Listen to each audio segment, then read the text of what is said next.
What is going on, y'all? Sight Perspectives, giofvcks, and of course, we out here at the park. Big boy Murs. We out here at the park doing our little morning walk session. But in this video, what I'm talking about in this particular video is just the fact that as you go through the healing and you're growing and you're maturing and you're unlearning toxicity and you're learning healthy coping mechanisms and just a better way of living your life, you know, stress-free, drama-free, the whole 9 yards, sucker-free, right? What I'm learning is as time goes on, I've naturally isolated and withdrawn myself. I started isolating well before COVID-19 was even thought of. I started this, November 2018. And ever since, I kind of feel like in many ways, that's why quarantine was easier on me personally, because I had already withdrawn, from 90+% of the people that I used to engage with, right? Like, I don't hang out with a lot of people, and that is done on purpose because I had to realize for myself, I knew a lot of people knew me, but I didn't have any genuine relationships or friendships, and I had to learn that because in my previous life, when I was a people pleaser, I would spend a lot of my time trying to be seen, trying to be liked, always had to be in somebody's face, always had to be around people, right? And I was constantly drained when I was living like that, because when you are a people pleaser and you're constantly kissing ass and trying to get approval and validation from other people, you'll find yourself constantly giving. Very little of that is ever reciprocated. You're not really receiving anything, but you're constantly pouring from an empty cup, and you're gonna find yourself drained, tired. You end up in situations where you are being used and manipulated, and abused. And once I got into therapy and counseling and really started to withdraw from that negative mess, my life improved. I always hear people say, well, is the top lonely? I don't necessarily think I reached the top.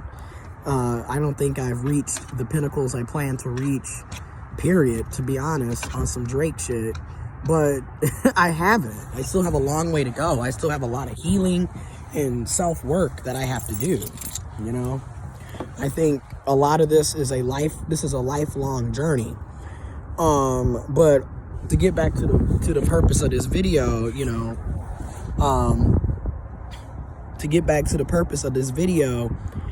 it's also just looking at the big fact, like, I don't want to be around people that are fake. I'm not here for the accolades. I don't want to be around people that are constantly talking shit about other folks, constantly spreading gossip, misinformation.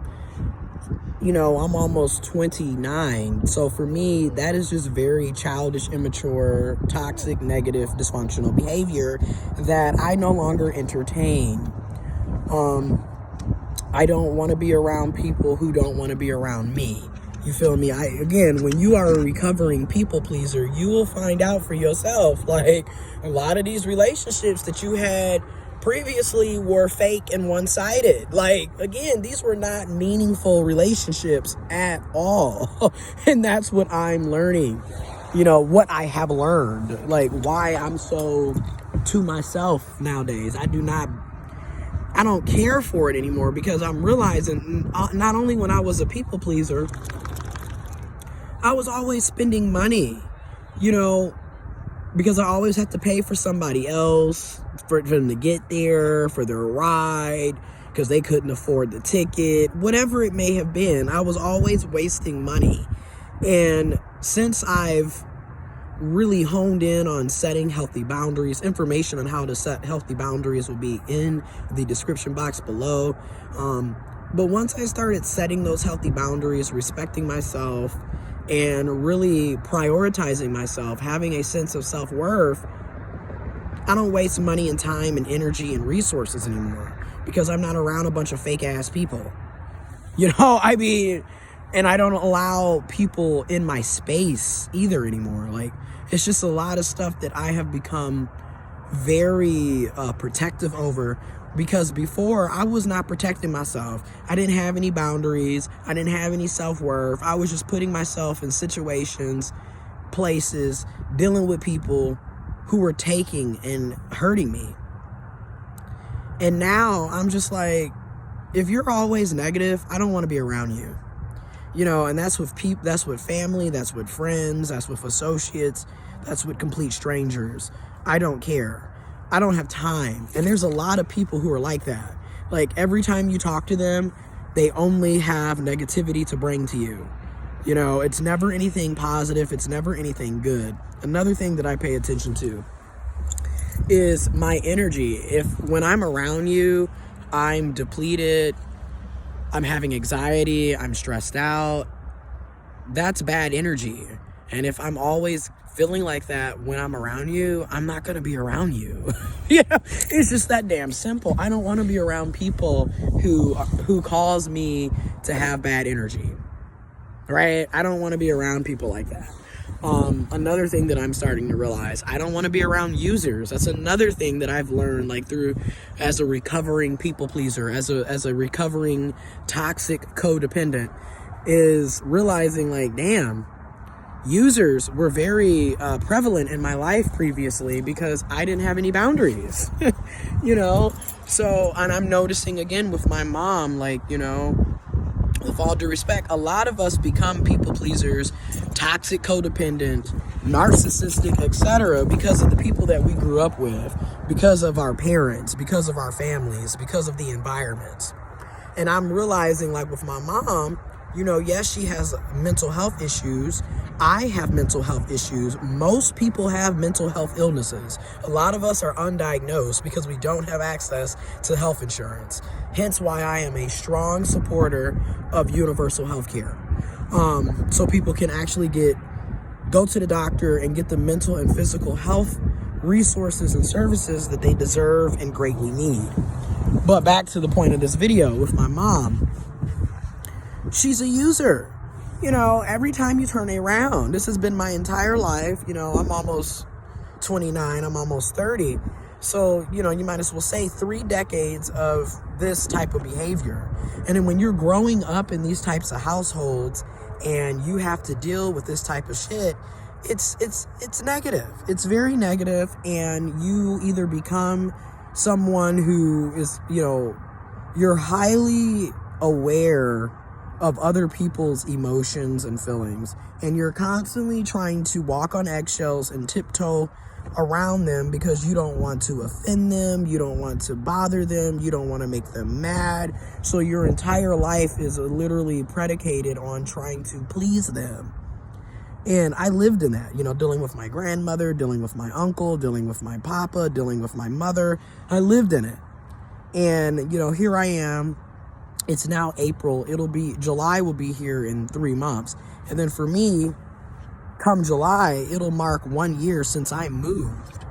And just being away from that, you don't want to go back into it. You don't want to deal with it anymore. And honestly, it is beautiful. It is beautiful because honestly, I'm really starting to realize I don't want to deal with my family. You know, I love them. I will always love them. And I do what I can to help within reason. But I don't know. I'm not trying to spend a weekend there. You know, because I was going to go back for Easter to clean up the backyard, front yard. But I can pay somebody to do that. I don't have to do that. And then 2, I don't want to waste a weekend doing that. I just don't.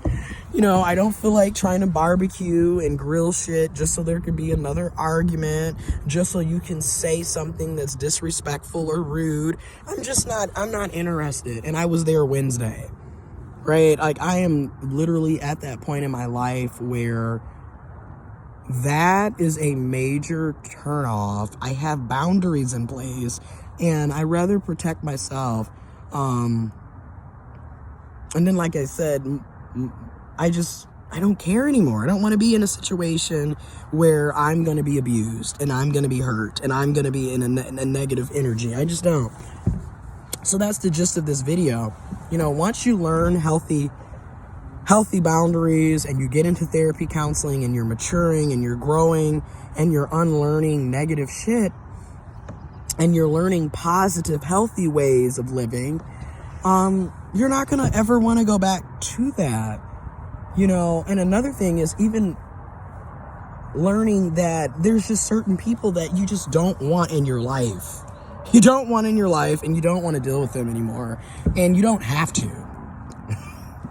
That's the joy, is knowing that I don't have to deal with you.